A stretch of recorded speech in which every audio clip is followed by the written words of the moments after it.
Now, welcome back to the programme. Sorry the news ran a little bit over there. I wanted to give Paddy Joe as much time as possible. A number of people texting in to say, well done, Paddy Joe, on the great work you've done. Other people saying that the East and the West should be united. Others saying what a county board... Why would a county board chairman have any influence on a manager? Come on, Damien, be realistic. Other people saying...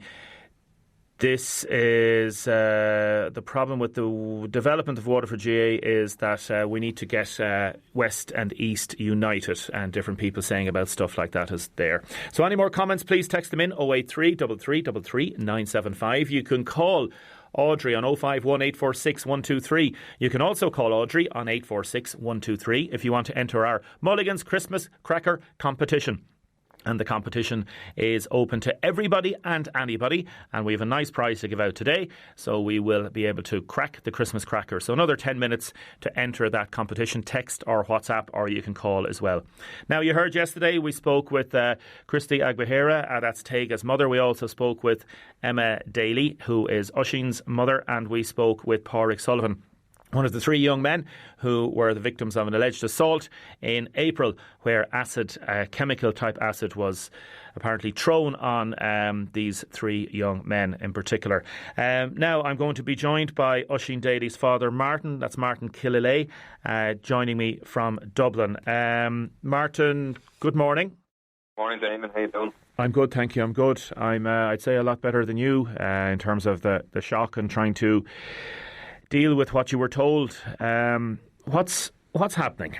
Yeah, shock is one word for Damon. Yeah, what's happening is we've been informed that the perpetrator of the acid attack in Waterford in April, which is over 8 months ago, is not going to be prosecuted and is going to receive a caution only. That's really that's it in a nutshell. It's hard to fathom that that's actually how it's going to be dealt with. But yeah, there's going to be no prosecution to the perpetrator of the acid attack. Yeah. And tell me, what is a juvenile caution? You've done a bit of research into how a juvenile caution is given, as opposed to, we'd say, the DPP, the Director of Public Prosecutions. Well, the Garda in Waterford rang us to let us know about what's going to happen. So she's given us the details of the juvenile diversion programme in Dublin, who makes the decision supposedly on this case, whether someone under 18 is going to be charged with this offence or are going to receive a caution only. So, I mean, I just did a quick Google on the Garda website, and there's a bit of detail here on, people, this whole programme, and there's sort of a list of things. I'll just run through them quickly, if you don't mind. So they sort of... No, work away, yeah. It says the person who decides if a person is suitable for this juvenile caution or the juvenile diversion programme, whatever. And it's a list of things that the director of the programme makes in her decision, and that's the nature of the offence, which I can only imagine with this nature of this offence has to be on the most serious scale. The views of the victim, I can assure you that the views of the victim were never asked. We weren't corresponding. There's no correspondence with us whatsoever. The interest of society, which I have to say I would have thought is huge, seeing at the time the Taoiseach commented on this. And actually I have a few comments here that the Taoiseach said live on the news. Charlie Flanagan, the Minister of Justice, also commented this. So I would have thought the interest of society is quite high. Then it's the views of the arresting Gardaí, which I don't know. The views of the jail, which I don't know. The attitude of the young person who offended, which I don't know. And as whether an apology has been made. I can categorically tell you again that there's no apology being made whatsoever. And then whether something can be done to repair any harm caused. Well, again, there's been no effort to do that whatsoever. None whatsoever. No engagement. 8 months waiting for 8 months waiting to hear anything. Telling everybody it's fine. The justice system will look after this. These guys will be prosecuted. They'll be punished. To be told, no, there's a caution. Off you go on your bike. And then one other thing is, one of the main things of a juvenile caution that I read in this piece is that the person has to admit guilt, and they're not going to be prosecuted. Now, the Taoiseach's comments at the time were horrified to hear about it. It's the kind of thing that happens in other countries. Have to wonder what kind of poison exists in the mind who throws acid on another person. Someone who would try to disfigure somebody else. It's terrifying. And then the person responsible will face the full vigours of the law. Nobody wants to see that happen in our country. Well, I'd love to hear what the Taoiseach wants to say about it now. I'd love to hear what Minister Charlie Flanagan, who rang all three victims individually to sympathise about the attack. I would love to hear from both of them. I've tried to contact the Minister of Justice yesterday. I've had no word back as yet. And I will try and contact the Taoiseach for a comment, because, quite frankly, I'm amazed. I'm absolutely amazed that three people have been scarred for life. I'm amazed. We're getting in touch with the Taoiseach's office this morning, and also Charlie Flanagan's office, because, as you say, he contacted Oisín personally himself, didn't he? Yep. Yeah, at the time, yeah. So that's 8 months ago now. Contacted him to same thing. The full vigours of the law will be implemented here, and there'll be swift justice and all the usual buzzwords. 8 months later, here we are. No, a simple phone call from a local Gardaí to say, sorry, there's no prosecution. Thanks very much. I just can't believe it. I just can't believe it. Shocking. You've been, you've held your mum. You've stayed quiet for the last 8.5 months because you were telling friends that justice will be done. In other words, telling everybody to remain calm. And well, Damien, at the time there was a lot of publicity around it. Most papers, yourself carried it down there. Most papers, it was on the evening news, the 9 o'clock news, an RTE, the 6 o'clock news, an RTE. So it was massive news. They asked us for comment, and I just didn't feel there was any need to go public at the time to discuss the case. I just presumed justice would be done, and they'd see their day in court, and that'd be that. But if this is our justice system, it's nonsense. It's nonsense. And I don't know if I have any recourse to appeal the decision, but right now I'm looking for a comment from the Taoiseach and from the Minister of Justice, who felt the need to comment at the time. So I hope they don't go hiding now. And look, I'm not sure whether they'll comment or not, but I'm going to do my best to make them comment on this and give us some explanation of how this can happen. So under the criteria, Martin, that you have outlined to us, you believe that a juvenile caution is not appropriate in this case, and the matter should be going before the courts. Yeah, I mean this is a PDF document just downloaded from the Garda website here, and like that criteria, if you weight to those 10 items correctly, with the nature of the offence, the views of the victim, the apology, I mean, I have no idea how this can be applied to this individual. No idea. No prosecution. No criminal record. Off they go with a caution. It's beyond belief. Beyond belief. I'm shocked. I can't believe it. So I really need an explanation as soon as possible. And to be honest with you, I want it overturned. What, as you say, will you look for legal advice as well? Yeah, so I've already done that. So unfortunately, I'm not sure if you can appeal a decision like this. I really don't know. I'm not a solicitor or a barrister, so I really have no idea. So I know out there can answer that question. By all means, get in touch, because I know the DPP. You can ask for reasons. I'm not sure if it's juvenile. I don't see how this is a juvenile case whatsoever. I just don't understand. I don't understand. So I'd like someone to explain. Ideally, I'd like the Taoiseach and the Minister of Justice to explain that to me.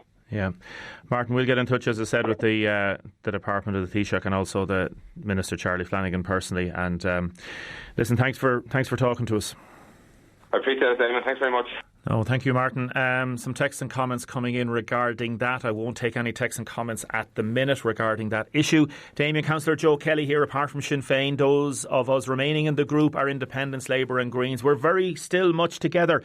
Eventually tonight or tomorrow a budget will be passed with support of enough councillors who have the interest of the people of Waterford at heart. That is in from Joe.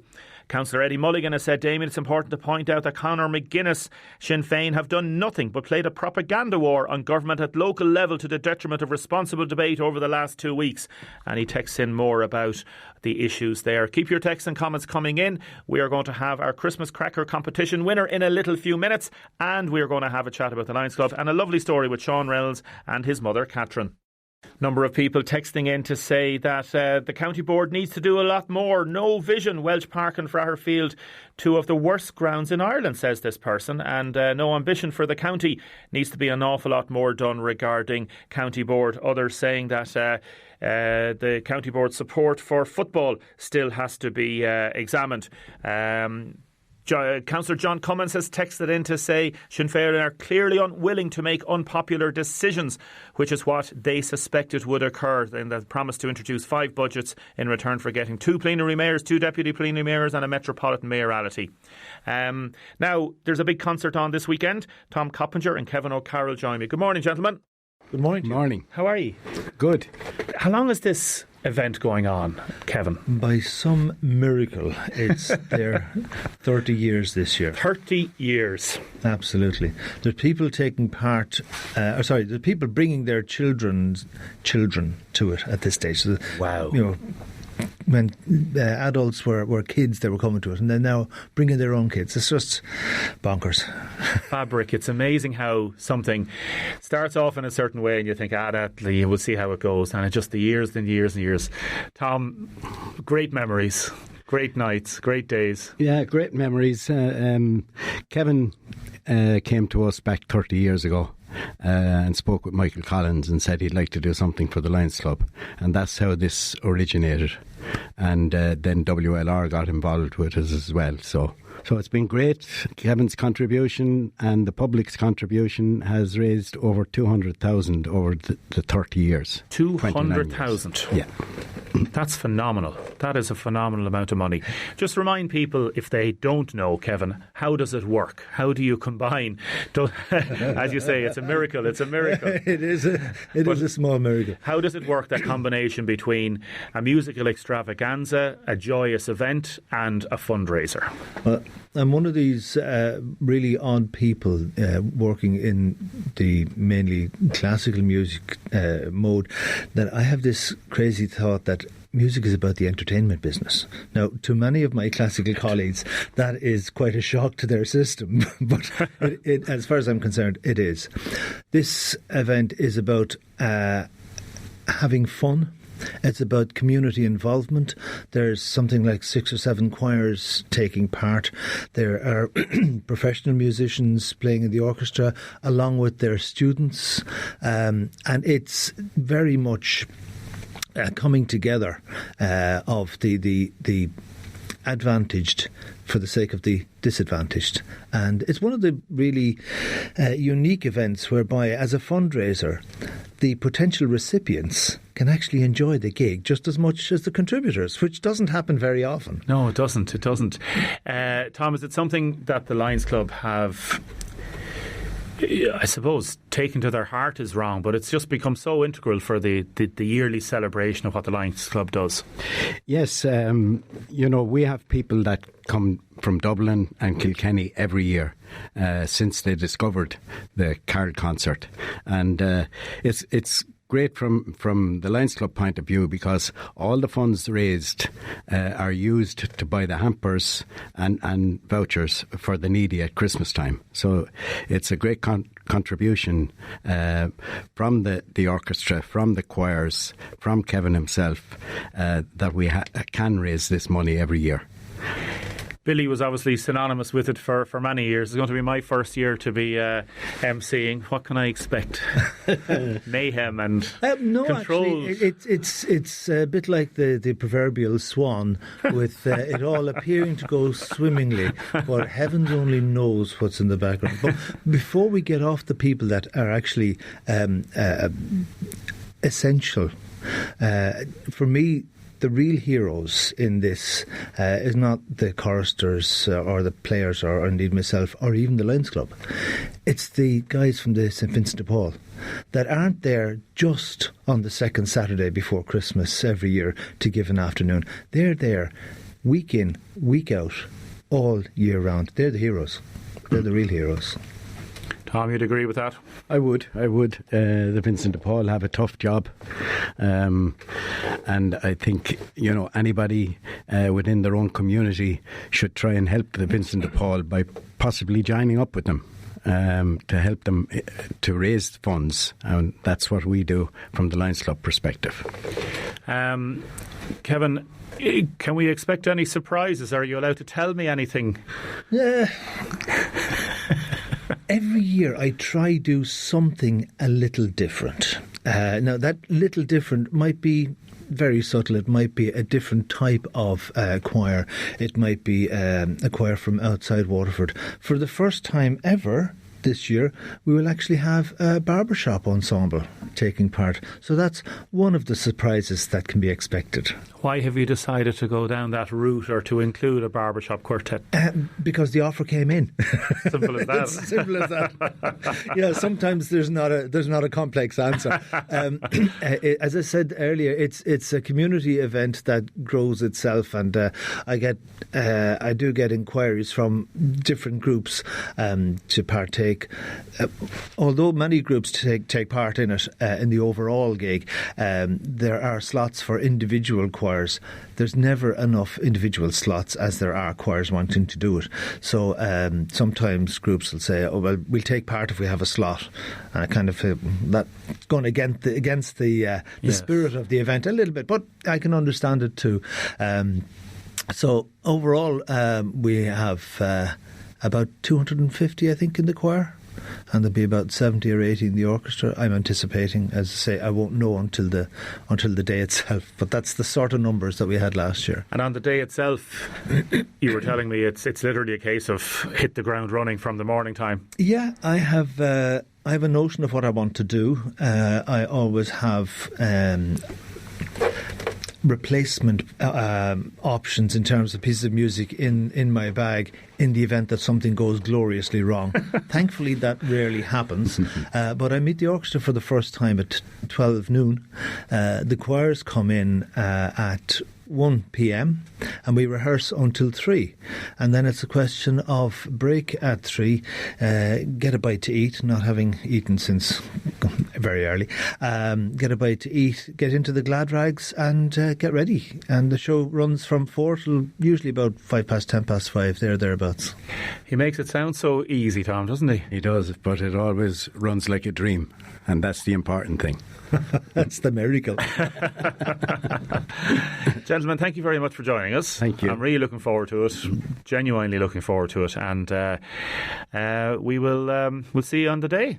Could I say it's on at 4 o'clock on December the 14th in the Cathedral in Waterford City. Tickets? No, it's a freebie. You have to pay to get out. The collection taken up halfway through the concert, but other than that, it's free entry. Now, we did have a situation a couple of years ago where the fire officer came in and said, "Guys, it's too full." So if you want a seat, you got to get there early. Get in there early. Yeah. Continued success and continued great work, both of you. Thank you very much. Gentlemen, thank you very Thanks, much. Damien. Thank you very much. You. Thank you very much, gentlemen. Now, in a minute, we are going to be talking to Catherine, to Sean and to Kevin. How are you, folks? Hey, how are you? Thanks very much for coming in. Firstly, I want to give a little mention to the thing we did yesterday on the Stoma Clinic. We were talking to Kathleen and Kit, and Nicholas was on. Clarification regarding Caroline, his wife, and that would be Kathleen's sister. No issues whatsoever with any other health issues that Caroline has. Perfect mental health, no issues whatsoever. Clarification on that. So sorry if there was any misunderstanding of what Kathleen said, and very important for Nicholas to say that. So everything is good, 100% with Caroline. She does attend the Stoma Clinic. Apart from that, everything is perfect. Now we're going to be talking to the lads, and a little bit of music coming up just after this. Nick Power, good morning. Good morning, Damien. How are you getting on? Good, very good. Good. What's the weather like in Dungarvan? Kind of dampish, but you know yourself, winter out weather. That's it, yeah. Listen, thanks. You're in Conway's Court. You were our winner this morning, Mulligan's Christmas Cracker. Thanks for texting in. All you want to get in Mulligan's Blue Club, all the mulliganspharmacy.com, 60 years. So we have a cracker. We've got a competition. Any number apart from 2, 7, 8, 9 or 4? Number 10, please. Number 10, OK. We'll do our little thing here. OK, there's our little crack, and underneath it comes up is you've won an Issey Miyake Low Deise Wood and Wood 50 millilitre aftershave for men. Now there you go, you actually won a man's prize today. Oh, excellent. I'd probably wear it for Christmas. You wear it for Christmas, do, yeah. How are you fixed with the Issey Miyake Low Deise Wood and Wood, huh? Good Japanese name. Listen, congratulations. Really appreciate you calling in and texting in, Nick. Nick Power, congratulations and happy Christmas to you and yours. Anybody you want to say hello to? Thanks very much. Anybody you want to say hello to? Everyone knows me, yeah. Everyone knows you. Fair play to you. Nick, happy Christmas. I'm playing out Christmas song before 12. I will. I'll try and get somebody. Have some music coming in now in a second. Listen, thanks. Mind yourself. Good luck now. Good luck. Nick Power there. Folks, good morning. How are you getting on? Good. Catherine, tell us a little bit about this. Sean Reynolds is here beside us as well. Sean is 19 years of age, and there's an event happening on the 15th of December in the Haven Hotel. Is that it? That's correct, yes. In aid of the Lyons Club, the Christmas Hamper Peel. Why are you doing this? What's this about? I suppose, like many families in Waterford and all over the country at the moment, we faced homelessness at one stage. Thankfully, we're homed now. You hit crisis in life. Everyone does at some point. Working, unemployed, at whatever. Everyone at some point will hit crisis. And a charity like the Lyons Club does so much to help and support a family in that time of crisis. So you want to give something back? It was actually Sean heard the call out and said, "Ma'am, I'd love to do a gig in this community out here. You know, if we can get somebody to give us a venue." The Haven, kindly, because they are the only source of a big event. We have no community centre in Dunmore. That marquee is the place where everyone gathers, and they said you're more than welcome to have it for such a good cause. So we were delighted now. What time is it on? We start at 8 o'clock on Sunday, December the 15th. This Sunday coming? €5, kept the price very low, so it's accessible for everybody to come out.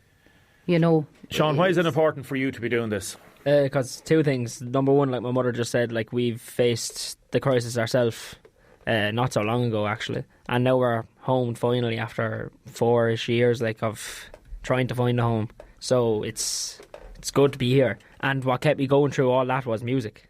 So I said it's perfect to combine music and this then together to bring something back to the people who gave to us while we were struggling. So and Kevin is here as well. Kevin, you'll be playing as well, performing on Sunday night? Yeah, playing the percussion for the evening. Lovely. You looking forward to it? Oh yeah, it should be great. Excellent. And you're going to be playing the box for us, is that it? Oh yeah. What do you like a good little drum box?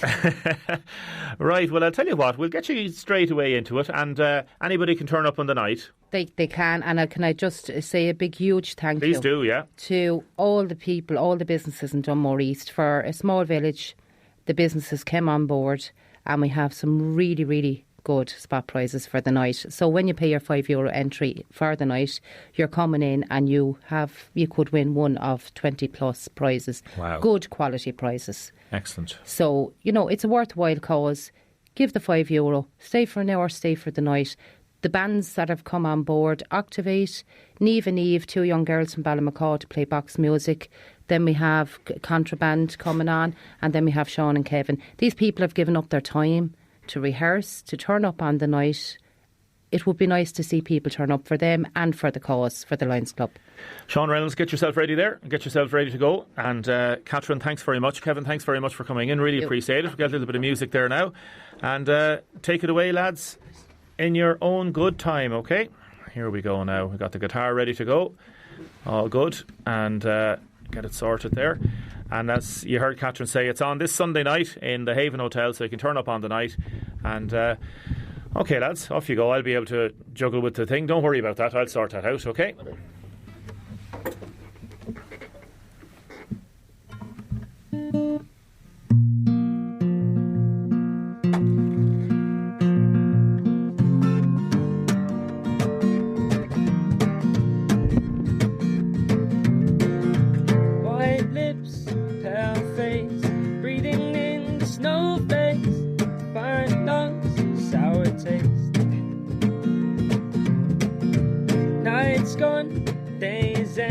Struggling to pay rent, cold nights, strange men. And they say she's in the class 18, stuck in her daydream. Been this way since 18, but lately her face seems slowly sinking, wasting, crumbling like pastries. And they scream the worst things in life come free to us, 'cause we're all under the upper hand, go mad for a couple grams. And she don't wanna go outside tonight, and in a pipe she flies to the motherland. someone's love to another man. It's too cold outside for angels to fly. To fly, fly, for angels to fly, to fly, to fly. Angels will die. Now, Paul folded in to say, the reason Noel Connors and Morris were dropped was that they weren't good enough. He says Damien must have a soft spot for Noel because he's from Passage, but that's the truth. If they were younger, they could improve and get back on the team. Well, I'll tell you now, Paul, straight up, I have absolutely no graw for Noel or for Morris one way or the other. All I wanted to know was the manager had said when he spoke with us that everyone would be given a chance. They weren't even given a chance to see if they could do 5 or 6 weeks or see what it was. So the situation was that they were dropped. You talk about youth. Noel Connors was phoned and spoke and said...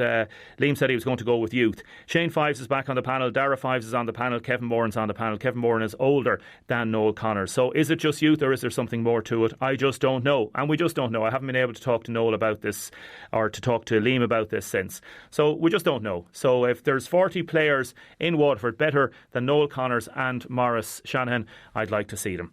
Now joining me is Moira Sweeney and Kevin Daly. I spoke to them yesterday afternoon about this marvellous thing that's happening on TG Carr this evening, and I had a first thing I asked Moira, how was she?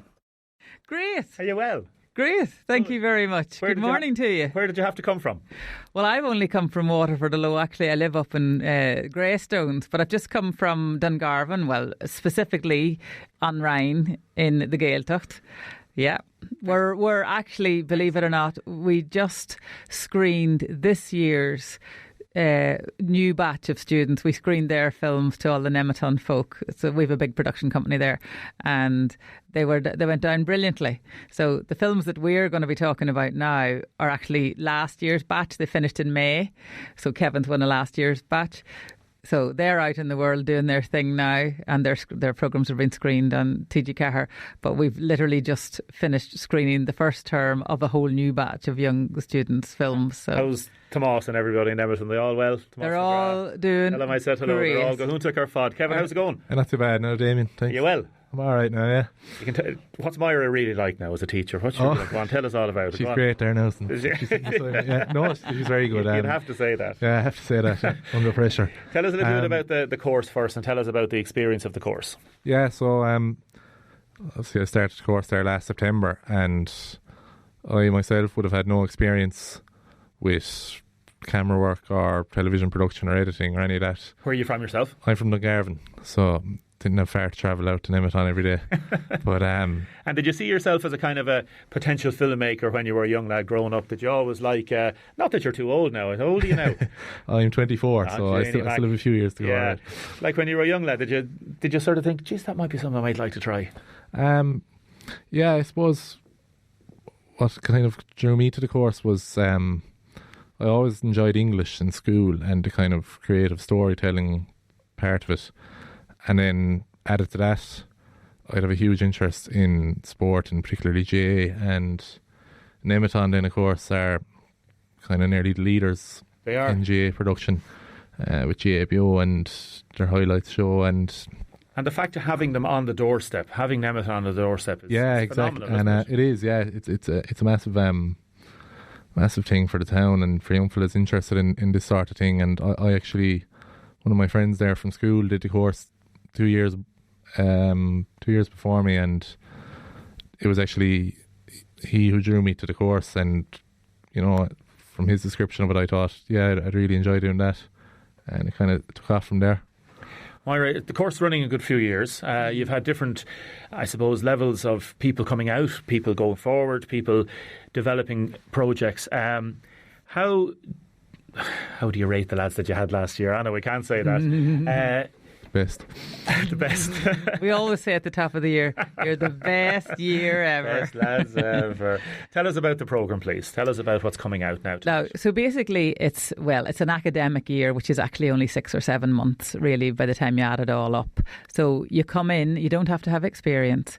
Ideally, you have a degree. If you don't have a degree, you've got some kind of recognised prior learning, i.e. you've worked in some form or shape in some industry that will help you. So it doesn't have to even be the television industry. It could be that you've been in management or something like that. It just makes you a good producer, let's say. So we get a real broad slate of people because of that. Like we get young, old and in between, and a fairly even balance over the course of a few years of gender balance. So although you could get it one year you've got 5 and 5, another year you've got 7 guys and 3 girls, or the opposite, you know what I mean? So there's a broad mix of experience, background and age coming in, and that's what actually makes it such an enjoyable course for everybody. And we kind of tailor make it to work for the batch we have each year. So for instance, last year, now you were actually all nearly just straight out of college, Kevin and gang. By the way, Kevin's been very humble when he says that he likes sport. He's a player, he's a hurler, and he plays for Dungarvan. I don't play much now anymore with the injuries. He did. And actually we'll get on to talk about his programme, but just to say that he's way too humble there to just say he's interested in sport. So we do get people always who are interested in sport, and we're able to give them some work experience straight away at the weekends on the GABO or the live matches. Everybody goes out on the live matches to get a bit of work experience, and you've got a choice when you're there of making a drama or a documentary. And so, we'll work with you in terms of your interest. And the idea is that you leave the course multi-skilled so that you can walk into the industry. And people want you multi-skilled these days. So you learn how to use the camera, how to use the sound, how to edit, how to tell a story, how to create a story. So, you might love one of those things more than any one of the other skills, but it doesn't matter. If you go into a production company and they say one day, hey, could you pick a camera up and go out and just do something for us quickly? You can say, yes, I can. Tell us about what's going on air. My own show there is a documentary about a young hurler there who I'd have been friends with and knew growing up from playing against him, Aaron Ward. I went to college with him in UCC, and I suppose the thought process behind it was Aaron had a very similar story to myself. So from a production point of view and its storytelling point of view, I kind of knew how to tell the story because it was so similar to my own. Aaron would have played minor hurling and under 21 hurling for Cork all along, all the ways up, and had, like so many other young fellas I know from college, a promising hurling career ahead of him, but tore his cruciate there in 2016, and that put a halt to progress. But then Aaron's particular story got worse due to he had several setbacks there with the operation. Whatever happened, his tendon refused the operation, and Aaron was stalled there for about, I'd say, 2 years, where the normal recovery time is only 9 months. So he would have seen a far more difficult side to the recovery than anyone else, because when you're so heavily involved in the sport there, you kind of get single-minded about it. You see yourself as I'm a hurler, especially when you're in college and school and you don't have much else going on. I'm a hurler and I need to be training, and when you're not doing that, then it's easy to take for granted when you're playing it. But when you're on the sideline standing by yourself and all your friends are out training, you would get lonely, and you're in the gym doing the boring rehab work and stuff. And I suppose in the documentary you see from several people's point of views, Aaron's mother is the best storyteller in it, because she saw firsthand the effect it had on him.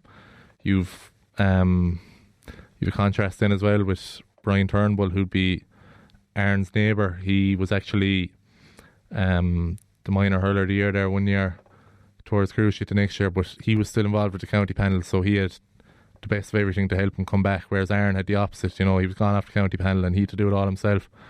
But he's Aaron's neighbour, so he saw as well the effect it had on Aaron and how it affected him. And then we Patrick Hearn as well, who came through the same setup as myself and Aaron, and was one of the lucky ones who avoided injuries. So you can see the look Patrick had then. They actually played against each other in the same game in a minor semi-final in 2013, and it's just interesting to see how their stories went side by side. And in the end of the documentary anyway, don't spoil it for us now. Don't spoil it for us. There's a happy ending anyway. That's the Don't spoil it for us now.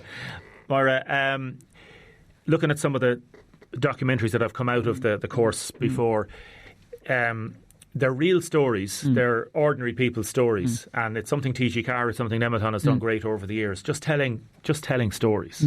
Yeah, that sounds so simple and so silly a thing to say, but that's the essence of a good documentary. Yeah, it's the essence of a good documentary, that you can. That you have access to the good story.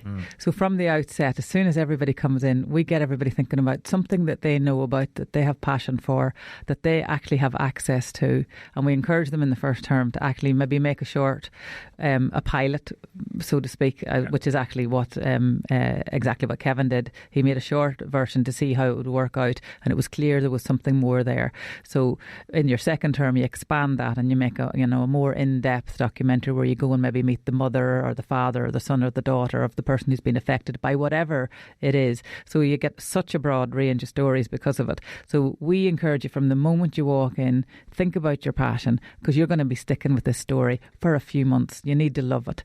So like, for instance, the first programme that's going to go out in this series, First Chance, Kid Chance, T.G. Carr, is John Foley, the local photographer who's you've had on WLR more than once. And John loves photography. He loves history.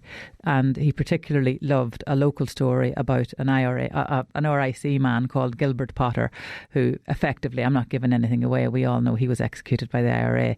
So, but he traces the last days of that man's life, and his passion for that story, his passion for the Cumra Mountains, where the last days were spent moving from safe house to safe house to safe house, and his access to these mountains, because he also films for the Mountain Rescue locally.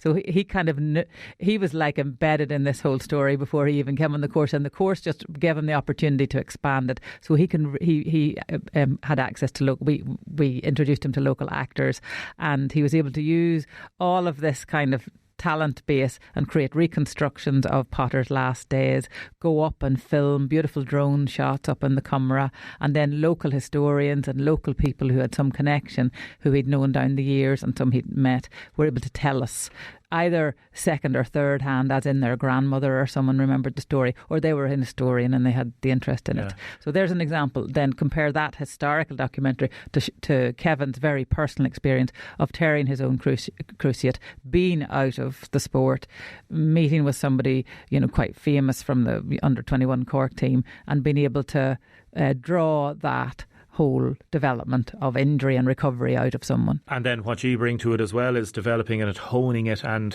making it transmittable for national broadcast, and so you're making sure that a bad documentary doesn't go out. There's quality assured. It's absolutely a given. We make sure you reach a standard of camera work, a standard of sound recording, and a standard of editing and storytelling, obviously, that over the 6 or 7 months that you're with us, it's fine-honed towards broadcastable and acceptable for a national broadcaster. How did Kevin's little project work out? Oh, it's a lovely film. It's very moving, and in fact, anybody who sees it, it's very, very touching. You don't expect something like a cruciate injury, to kind of just be so touching, but it is because of the depth of despair that the player goes to, and then the way the mother is hurt to see her son, go through this, and the way you come out of darkness. I mean, these are the classic elements to a human story. When is your programme going out, your documentary? My programme is going out Thursday, the 19th. It's 19th, isn't it? Yeah, 19th of December there. I think it's around 5:30. So 5:35. 5:30, And John's one goes out. So John's goes out tomorrow night, Thursday night, 5:35. On Monday night, on Guhan Kjol, which actually is a lovely programme about how music therapy has helped a Down syndrome child locally. It's a lovely programme. It's all locals. Waterford programme. Tuesday night is Paganach, a local artist, Amy McGuinness, and she's a lovely photographer as well. She's made a beautiful programme about paganism in Ireland. Very unusual. She got some very unusual characters all together. Great access, and fair play to her, really. It's lovely, isn't it? Very visual. They're doing yoga, no? No, they're early morning rituals, sunrise, and so that's very absorbing. That's Tuesday. Wednesday night is Ogli Rojava, which is Rojava Volunteers, and that's about a local guy who went and volunteered in Syria. with the Kurdish community fighting against ISIS, and that's a very rich programme, beautiful, unusual, unexpected kind of programme from a local man. And then Kevin's on Thursday night, so it's a great run each night at 5:35. And like I said, it's called First Chance, Céad Chance. And fair play to Teach Cahir for supporting us on this. Like, it's wonderful, and actually fair play to everybody who supports the course, because we're there in our little bubble creating our programmes, but we've got a wonderful kind of support system from Waterford Institute of Technology, who kind of endorse the course, and we run it through them, even though we're based in this production company in the Gaeltacht, and we run it through Irish, but there is a bilingual element to it that there has to be. And then Udrast na Gaeltacht to actually fund the course, which is just such a powerful endorsement of not just the language, but the industry, the television industry, that young people and older people in some cases are needed all the time to be brought fresh into this industry. Kevin, what are you going to be when you grow up? I don't know. That's the $1 million question there at the minute. The Garvan Senior Hurling Manager. Oh God, I don't know. I wouldn't take on that role. Listen, the very best of luck. No matter what you're going to do, the very best of luck to you and everybody else. And we'll keep an eye out. We'll have a look for the programmes. Thursday week. Yeah. And John Foley's programme starts then, as you say, on tomorrow night on the Thursday night. Good night and all live, lads. Gora Míle Mágat. Thanks very much for travelling down. Really appreciate it, Moira. Gora Míle Mágat to Ian. A rouse of air rash or WLO. Gora Mágat. Kevin, all the best. Thanks, Damien. Slán go fóill. Slán. Now, thank you very much to Moira and to Kevin. Very best of luck with that series. It's starting tonight. Thank you very much for Julie for producing. Thank you very much, Michael, for all the help behind the scenes. And thank you very much, Jeff, who's coming up next. We will talk to you again tomorrow with our special St Vincent de Paul OB on the Cork Road.